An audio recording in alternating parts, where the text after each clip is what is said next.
Hey, Liberty North Lady Eagle Tennis. This is Coach Davis. Good morning. And on behalf of Coach Hoffman and Coach Anderson we just wanted to put out a video kind of today to just kind of summarize and go over the sheet that we sent out via Twitter, GroupMe, and it's also posted online on our team website. But as we get closer and closer to being allowed to meet as a team and begin our summer workouts, and then hopefully working towards the start of the season on August 10th, we just wanted to go over some information and just some general, since it's going to be different this year, just some general information for the team. And then go over the sheet again. And then also today and then on Thursday, we're going to go over just some things that we want you specifically to be working on in your own game in these next 2 weeks before we can actually get together as a team on the 16th. Okay. All right. So I'm going to jump on this real quick, and then we'll kind of go into the details. And there is some things that you guys need to kind of do over the next 2 weeks before we see each other on the 16th. And then hopefully we'll have all that taken care of. And if you have any questions, you can email or contact me, Coach Hoffman or Coach Anderson, as they will be, I think they might be doing the live cast on the 4th. But if not, I'll do it. It'll be fine. Okay. All right. So again, I sent this doc out. I'm just going to go over it again real quickly. Just important dates and information that you need to know. So,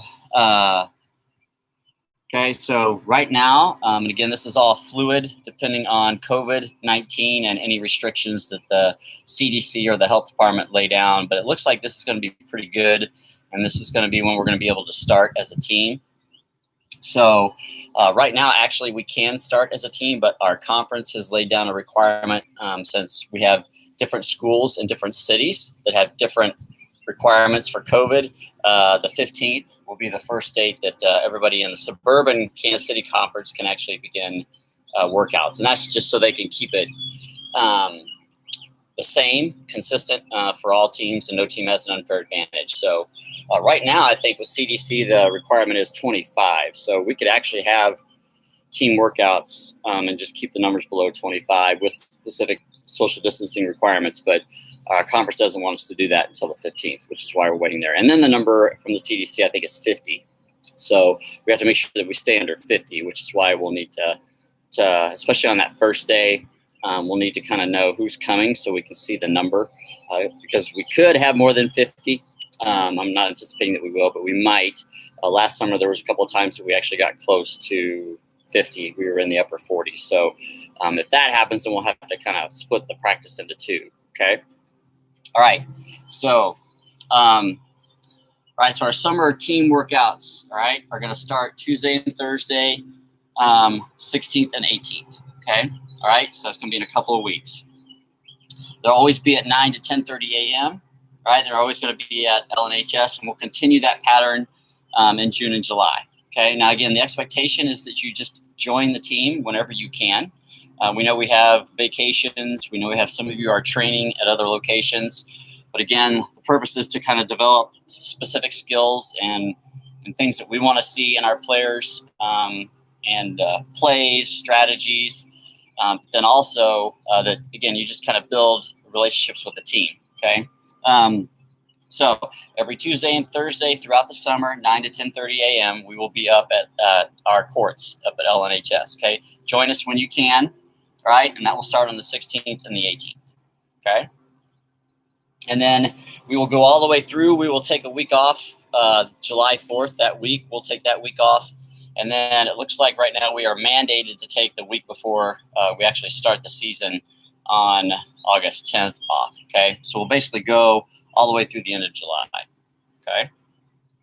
All right, and then our summer camp right now, which there is no enrollment or anything out about the camp right now, which will be coming soon, hopefully, but that'll be July 29th, 30th, 31st, okay, and it will be 7 to 8:30, okay, so we'll go in the evening there, which is kind of what we like to do, especially when it's hotter, okay, so that'll be 7 to 8:30 just on those 3 days, right? Also, Everybody 9 to 12 players are welcome to join. So if you know any incoming freshmen that want to be a part of what we're doing, they can absolutely join in. I'm adding them to the GroupMe as I get emails and welcoming them to anything we do as a team. Okay, so anybody 9 through 12, and that's next year, it's going to be 9 to 12, is welcome to attend anything that we do. Okay, be there when you can. We'd love to meet all the incoming freshmen. We'd like them to get some relationships formed with the team members before, we actually start on August 10th. Okay. All right. So that's basically our schedule. Again, and this doc is out on it's out on the Twitter. It's out on GroupMe, and then it's also on our website. Okay. So with that, to summarize, down here is what all players need to make sure that they have on their phone, smartphone, computer, or whatever, or if their parents want to follow us and get information that they can access these social media. Okay. All right. So first thing is our Twitter account, which is at LN Eagle Tennis. All right. Basically, the primary two things that we use are Twitter, and then we're going to use GroupMe. Okay. So this would be a big one. Again, you don't need Twitter. Basically, you can just sign up to get a text every time I send something out on Twitter. So you don't have to have a Twitter account. Okay. But this is our Twitter handle. So just go at LN Eagle Tennis. Okay.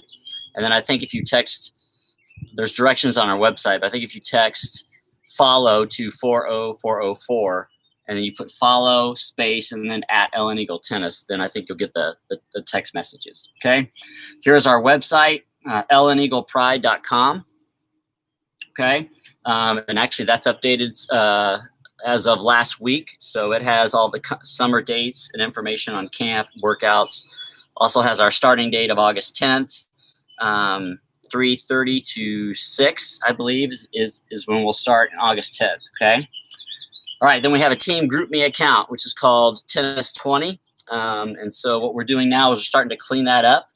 But basically, if you're an incoming player, if you're somebody who's going to try out new, you just basically need to contact a player or contact me and just give us your cell phone number, and then we'll add you to the GroupMe account. Okay. Also, what we do need to begin doing is cleaning up that account, because the total number of members is the number that we use to kind of base and anticipate how many players are going to be at practice in the fall. So if you know anybody who is not going to play tennis, contact them and remove them, or remove them yourself. I removed Coach Lee last night, who is going to miss this season because she is having their first child, and then also a player who played basketball and didn't play last year. So, if there's anybody on there that you know that we need to remove, you can contact them and say, hey, remove yourself, or you can remove them. And then at the same time, if there's anybody we need to add. So the goal is by the end of July, as we end up our summer workouts in camp, that we kind of know what that number is, that GroupMe. And we were really close last year. We were within about 5. So the idea is that's the number we're going to have to anticipate for, especially as we get bigger and as we're growing, which is exciting, but we need to know those numbers. Okay. All right. And then also YouTube. So if you have not subscribed to the team YouTube channel, make sure you do that. Okay. So anytime we have live streams, which we're doing today, and we'll do on the 4th at 9 a.m. Okay. Just to discuss team information and so on and so forth. Also, there's past videos of practices, so you can see drills, you can see players, teammates, so on and so forth. Okay. All right. And it's LN Eagle Tennis. All right. Go and subscribe. And then basically anytime I post a video, it'll come out to you. Okay. All right. Okay. All right. So the next thing is just to kind of talk about what practice is going to look like when we actually get together, because we will have social distancing requirements that we're going to need to maintain as we practice. It looks like tennis, golf, and cross country of the fall sports are going to be the ones that can probably easiest get by and acclimate to the requirements and the restrictions that are on us. And again, these are changing. And I'm just going to go by kind of what might be the most strict restrictions that we might have. All right. So again, I think what we're going to ask is, again, there's going to be no community water, so make sure you bring your own water bottle, all right? I would also bring a towel this year if you don't have a towel or a shirt or something that you can wipe, sweat or whatever off, because you're going to need to keep your hands away from your face. And I think those two are probably pretty important for you to bring for yourself, okay? Because it will be hot, but again, we're not going to be able to have a water cooler out there like we normally do. We're not going to be able to have community water, so. And then also, we are going to need to space off that 6 feet from each other, which naturally I think we can do pretty easily. But as we, begin, as we stretch as a team, we'll just make sure that we're spaced out. Make sure that we find some other way to, don't give high fives, give fist pumps or elbow bumps or tap rackets. We're going to have to come up with new ways to kind of just say, hey, good job or whatever. And then, we're working on the tennis ball.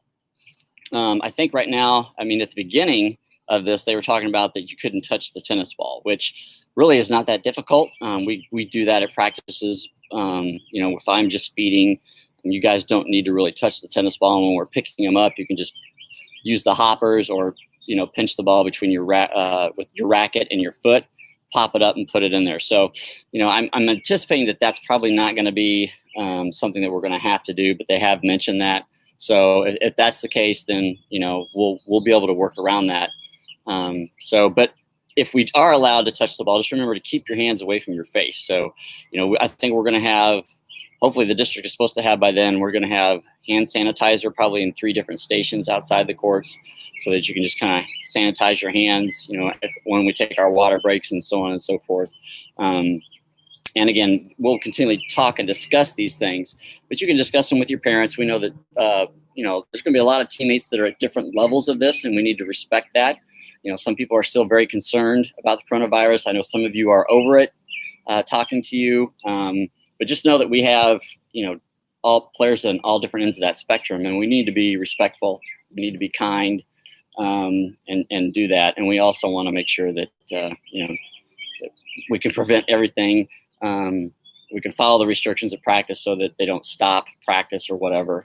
So, we want to make sure if somebody comes out and sees us that we are being respectful, we are being diligent and following the rules and restrictions, and that we can also do it and play tennis so that tennis will be okay.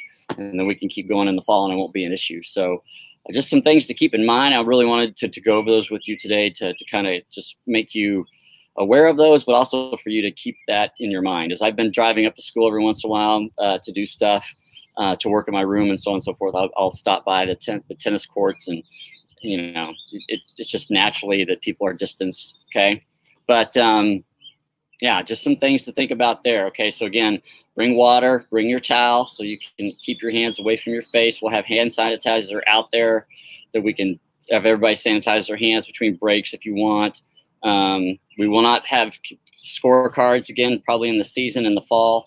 We're not going to have anything communal. So water, team snacks, we'll have to talk about a way to do that. I don't know how we're going to do that at the matches, but for practice, if you want any snacks or whatever, bring those for yourself. Again, no sharing, no touching hands, keep your hands away from your face, so on and so forth. Okay. All right. Okay. All right. If you have any questions on that, just let me know. And then the last thing we want to talk about is the coaches wanted to just detail some specific skills that you're going to need to be working on that we emphasize. So again, we'll talk about this in the fall, but we kind of use a ranking algorithm to rank our players based on kind of 5 different elements, variables, if you will. And one of those is a skill set that we specifically look for at the varsity level. And one of those is, which has, as we become more athletic and more skill specific, just over the last few years, one of those is serve. Okay, so first assignment is, if you have not accessed Twitter or GroupMe, make sure that you get on there. And then I sent out a very good serve video, I think back in April or May. And it's a professional tennis player. She's very short. She's very petite, but she hits a monstrous serve. And it basically just walks through her 5 basic steps. And she talks it very simple. She does a great job with her coach of explaining it, demonstrating it. It's just a great video. And it actually aligns up. We kind of do 3 steps, but it aligns perfectly with what we talk about and how to generate power. Because one of the things that is a huge variable, a huge factor in our algorithm, and you moving up the ladder and having an opportunity to play varsity tennis is your serve. Okay, so you have to have what we call a varsity level serve. And the players that are in upper JV and at varsity, as we go through the season, we talk a lot about that. Where is your first serve? Where is your second serve? Is it at varsity level? And so everybody needs to watch that video. I think some of you need to watch that video over and over several times, and you need to kind of break it down into each step and practice each step. If you notice that when we do shadow strokes on serve, we are practicing those specific skills. Okay. Well, some of those, which we're going to add the other ones this year when we do shadow stroke, because we'll be doing, obviously you can shadow stroke at social distancing without a ball. So that'll be a part of what we do when we just get together on the 16th. Okay. But a couple of things we want to really make sure that we see a lot of, and that is, number one, look at her toss. Okay. This is a very short, petite girl, but look how high she tosses the ball. That's a huge issue in our program, especially in novice and kind of your intermediate players, is that they have a very short toss, which is not good. And if you watch pro tennis, college tennis, not that I'm expecting us to be that good, but if you watch anybody who plays consistent tennis, and even if we play opponents and their opponents are very good, nobody has a short toss. Okay. Now I know some of you have been able to work that out as you transferred from volleyball over. That's a little bit different experience. But if you're training to play tennis and be in tennis, that toss has to be high, because you have to give your body time to do everything it needs to do to load and store power and then release it. If you have a short toss, you don't have time to store your power, okay, to release it. So, and you're just going to start shoving, which is what we see. Instead of a snap, we see a shove, okay? All right? So again, toss has to be high, and we talk a lot about that. That's physics, okay? Even if you don't like physics, it's physics. So I need to be able to hit the ball with power. I have to hit it on a downward piercing angle, okay, trajectory. And for that to happen, the ball has to start high and then it has to go down to low. All right. And also that gives me more clearance on the net. It allows me to clear the net by more, to give me more margin for error. Okay. But the ball has to start high. Okay. And then I'm going to snap it down. Okay. All right. So work on your toss. Okay. Some of you have a long way to go on your toss. Okay. Your toss has to be high. Okay. And again, look at how small she is on the video and look at how high she tosses the ball. Okay. Because there's a lot that has to happen for her to store that power or release it. Okay. And then the other thing, which I mentioned briefly, is that we shove. Okay. We shove when we hit the ball. And then most likely if you shove and your toss is low, the ball's going to start at a low trajectory and you're going to have to hit it up over the net in a looping like fashion. Okay. And that is death at the varsity level. Okay. And we have had some issues before. We're in doubles, we're in singles. Our second serves, our first serves are just being attacked by our opponents because they just don't have any velocity to them. Right. And that's what we need to make sure. In doubles, we protect our partner, but also in singles, then that, generally when you serve, it's supposed to be your advantage. Okay. You are supposed to win your serve games. Okay. Called holding serve. Okay. It's breaking your opponent that's supposed to be hard. Now, in girls tennis, that sometimes gets switched. It gets backwards. But we want to get to where, we talk about several times, if you get a lead, all you got to do is hold your serve in your games and you're going to win the set or the Pro 8 or whatever. And we talk about that at the varsity level, hold your serve. You got to hold your serve. Okay. So we need to be in a situation where we can do that. And we feel like that we can handle that with our serve. Okay, so watch that video. Okay, I want you just to focus on serves. Okay, this week, Thursday, I'm going to give you another skill that we see that definitely we kind of lack at. And then definitely there's a huge gap between the varsity players and the developmental players that are coming up.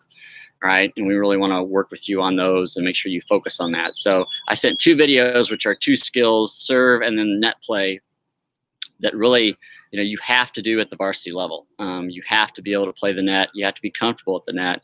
And then you got to have a varsity level serve. So, these are things that you can actually work on your own by yourself. So, you can shadow stroke any of this. But we just wanted to kind of talk about the 2 kind of main skills today that we see that are definitely an issue as you develop your serve. Okay. Because if you start learning how to serve, but you have a short toss, it takes a long time for you to start getting that toss higher and higher. And also, if you start by shoving instead of snapping, okay, that's a hard habit to break as well. Okay, so get your toss higher, and then make sure you're learning to snap. Okay, it's a snap. All right, so you're throwing your body, throw your body at the ball, and then you're snapping. Okay, so there's no shoving motion. Your arm's not down here. You're not doing that. It's a toss, store, and then release your body and snap down at the ball, and that's what generates power. Okay, all right. So again, Twitter and the GroupMe has the video, and then I'll post a link to it on the YouTube channel as well. It's a great video, and it's a female tennis player, and there's just a lot of great information there that we need to see as you guys develop and come up. Because again, serve is one of the things that we look at when we decide who's playing where, even all the way down to that top 12 C team. Those girls need to have better serve fundamental, better serve dynamics, and just better serves. Okay, and if you have a good serve and you have a good snap and you've got velocity and power, I mean, that's a huge advantage to your potential as a player and you moving up the ladder. So it's definitely something that's very, very important. Again, it's one of the skills that we identify at the varsity level in that ranking algorithm. Again, we believe that your rank shouldn't be based on one thing where you are on the ladder. It's based on 5 variables. Okay, and we look at all those. And it is based on challenge matches, match play. Match play is actually number 1. So it's how you actually do and when you compete against another team. We do play challenge matches, but also then we look at your serve. Do you have all the shots? Okay, can you slice? All right, can you lob? Can you do an approach shot? And then we look at your net game, because those are the big 3 right there. We also look at your competitive factor. How competitive, how mentally tough are you? Okay, what kind of a teammate you are, and so on and so forth, right? So, yeah, if you need anything, let us know. 22 minutes is too long today. So look for this doc, access to social media, follow us on those 4 areas, and then we'll get going. We'll do one more live stream on Thursday at 9 o'clock, and then we'll give you guys a week to kind of work on stuff on your own, and then we will start on the 16th, okay? If you need anything, let us know. Are there any questions from anybody who's watching? You can message me over here. Anything I didn't go over? There probably is, but we'll clear it up, okay? Okay. All right. If somebody missed it also, I'll post this. This will be posted on our YouTube channel once we're done. Okay. All right. Have a good day. It's beautiful outside, so go play some tennis.